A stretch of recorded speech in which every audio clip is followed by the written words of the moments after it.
You know, when we're going through difficult times, it can be a struggle to see the hope in our situation. We can't always see past the problem to a resolution, and it can leave us in despair. And that's where God's people were in today's passage from Isaiah 60:15 through 22. It starts with the problem, the situation that Judah finds themselves in. It says, "Though you were once despised and hated, with no one traveling through you." See, they were just returning from exile in Babylon to a desolate and destroyed homeland. And they weren't desired or respected anymore. They weren't trading with the people around them.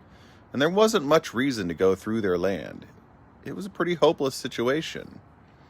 But in the very next phrase, God says through the prophet, "I will make you beautiful forever, a joy to all generations."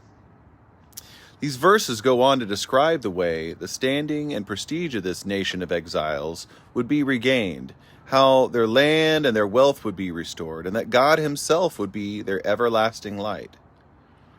Now, these promises that this land would be theirs forever and that their nation would continue to grow in God's presence must have been really great news for them. Indeed, everything they hoped would happen was being promised by God.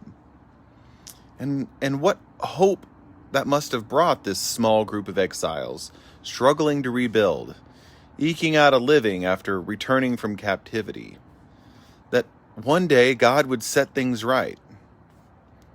The interesting thing about this passage is that this is the hope that Christians share as well. That one day God would set right all that is wrong with the world.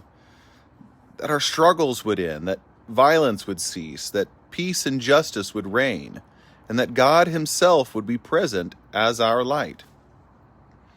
You know, there are echoes of this passage throughout the New Testament, all pointing to the time when Jesus will return to set things right and to reign as king as God's light radiates over all the earth. And this is our hope. But sometimes, in the midst of our troubles and difficulties, it is difficult to see the resolution. It's difficult to see how things could be put right that have gone so wrong. And if we rely on ourselves to make it happen, then yeah, it does seem hopeless.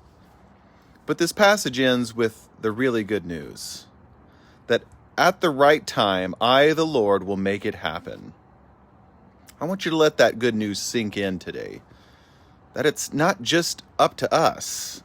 In our struggles and in our dark times, when things seem at their worst, we have this hope that at the right time, God will set all things right, that he will make it happen.